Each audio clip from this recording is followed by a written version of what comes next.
aliran Salafi, aliran Wahabi kalau berkuasa akan menumpahkan darah sesama muslim yang tidak sepaham. Baik, ini terkait pertanyaan ini sebenarnya pertanyaan yang aneh. Kenapa pertanyaan yang aneh? Karena yang kita ketahui bahwa ketika seseorang bermanhaj salaf itu praktis tidak ikut-ikutan dengan masalah politik kekuasaan.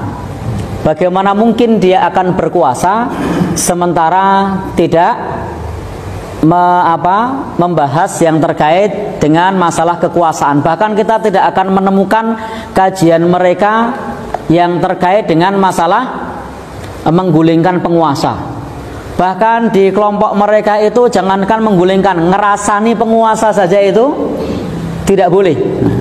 Silakan nanti ketemu dengan saudara-saudara kita yang ngaji manhaj salaf.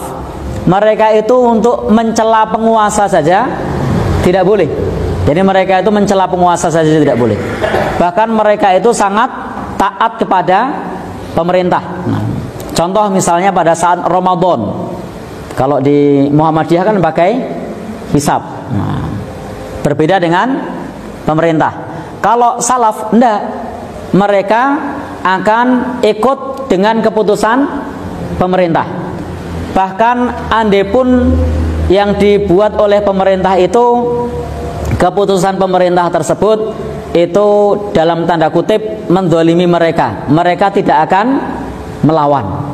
Itu salah satu prinsip dari manhaj salaf. Nah, jadi itu pertanyaan yang agak aneh, karena tidak, bagaimana mungkin kemudian mereka merebut kekuasaan kemudian berkuasa dan menumpahkan darah kaum muslimin.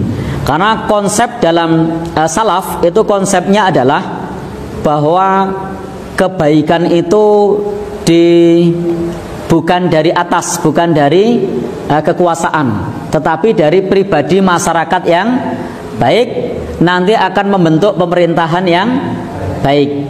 Jadi dari masyarakat yang baik akan membentuk pemerintah yang baik. Nah, karena kalau masyarakatnya ini tidak baik, dengan cara apapun kita membentuk atau memilih pemimpin, maka karena bibitnya bukan bibit yang baik, maka hasilnya tidak baik. Saya kasih contoh. Bapak Ibu pernah makan kacang? Pernah ya?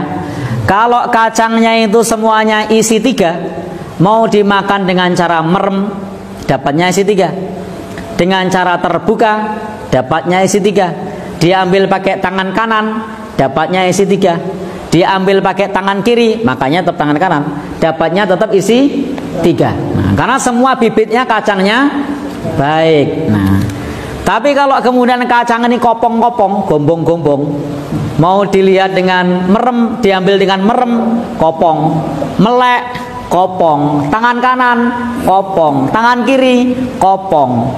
Nah, konsep dalam manhaj salaf itu adalah kalau semua rakyat baik, maka pemimpin yang tampil adalah orang yang baik. Nah, kalau semua rakyat amanah, maka pemimpin yang tampil adalah amanah. Nah, tapi kalau rakyat ini adalah rakyat yang sudah terbiasa korup, biasa bikin nota palsu, biasa bikin LPG fiktif, biasa bikin saksi palsu, biasa rapel tanda tangan, nanti kalau berkuasa ya kurang lebih sama. Nah, jadi konsepnya adalah membentuk masyarakat yang mereka semua adalah orang-orang yang baik. Nah, jadi di manhaj salaf itu tidak ada kamusnya revolusi itu tidak ada. Nah, nanti silahkan baca salah satu buku pedoman yang biasa dipakai, misalnya kitab Ushulus Sunnah yang dipakai oleh Imam Ahmad rahimallahu, yang ditulis oleh Imam Ahmad rahimallahu taala.